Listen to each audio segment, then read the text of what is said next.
1991-এর প্রলয়ঙ্কারী ঘূর্ণিঝড় কেড়ে নিয়েছে এ নারীর সর্বস্ব। ভাসমান গাছের গুঁড়িতে কোনো মতে নিজেকে বাঁচালেও বাঁচাতে পারেনি হাতে ও কোলে থাকা সন্তানদের। 3 সন্তানকে হারানোর বেদনা ভুলতে পারেনি এ মা। সন্তানের শোক কি ভোলা যায়? তার আর কোলতা ছিল না, আর গানে নিকা হাততা ছিল, আর পর শিকারাইয়ে ফানি হাত দে শিকারাইয়ে তো দূর মাঝে ডেবাল ফরি উগর জিল হরি নিকা ফরাত নিয়ে আর কোলুর গাঁ করতে আইঙ্গ সাইয়া এ দূর মাঝে 3 জেলা আর আসে হনি কেলারি না নিজর জানে 3 মাঝে এই বা হড় গই আর ফোন হড় গই নিজর না জানি। 33 বছর আগের দিনটি ছিল আজকের মতোই সোমবার।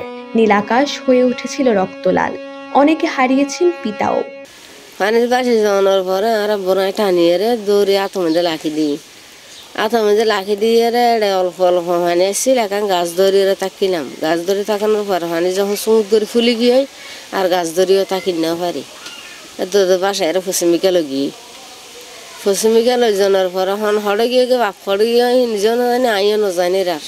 প্রলয়ঙ্কারী ঘূর্ণিঝড় ম্যারিয়ানকে যারা খুব কাছ থেকে দেখেছেন তারা এখনো ভোলেননি সেদিনের ভয়াবহতা। তখন আমরা এতটুকু পানি হাত সাঁতার দিয়ে ওখানে দেখুন কান্নাকানি চিল্লি করতেছে। আমরা বেশি ওখানে দালান কুটা ছিল কিছু আগের সরকারিভাবে, ওই দালানের গেয়া ধরে হাত ধরে বিল্ডিং ধরে আমরা ওখানে উঠে বেশি গেলাম। গুড়গি টালা লগি তো আতনের কেন আসলে খনিকে বিল্ডিং তো বাতাস হল্লাই হনে আমি কাই সরি না পারি ঘর সালের দুইটেলান দে। সমুদ্রে যাদের বসবাস, সমুদ্র ঘিরেই যাদের জীবিকা, এ সমুদ্র যেন তাদের সাথেই করেছে পরিহাস।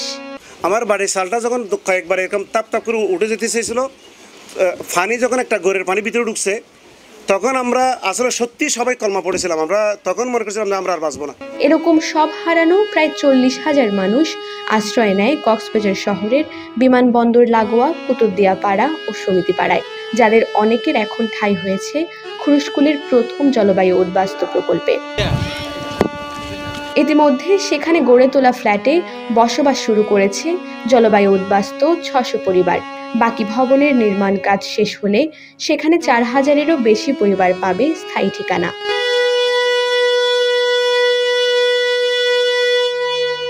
এই জলবায়ু উদ্বাস্তু প্রকল্পে বসবাসের সুযোগ পেয়ে সরকারের প্রতি কৃতজ্ঞ এখানকার মানুষেরা।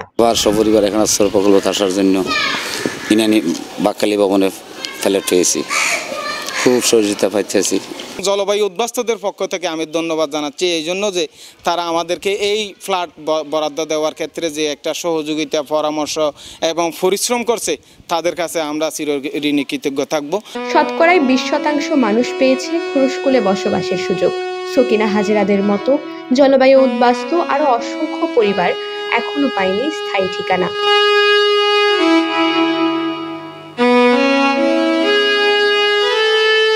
সমুদ্র উপকূলের মানুষ জলোচ্ছ্বাসের সাথে পরিচিত অনেক বছর আগে থেকেই, কিন্তু 1991 সালের ঘূর্ণিঝড় ম্যারিয়ানের মতো ভয়াবহতা সৃষ্টি করতে পারেনি এর আগের কোনো দুর্যোগ।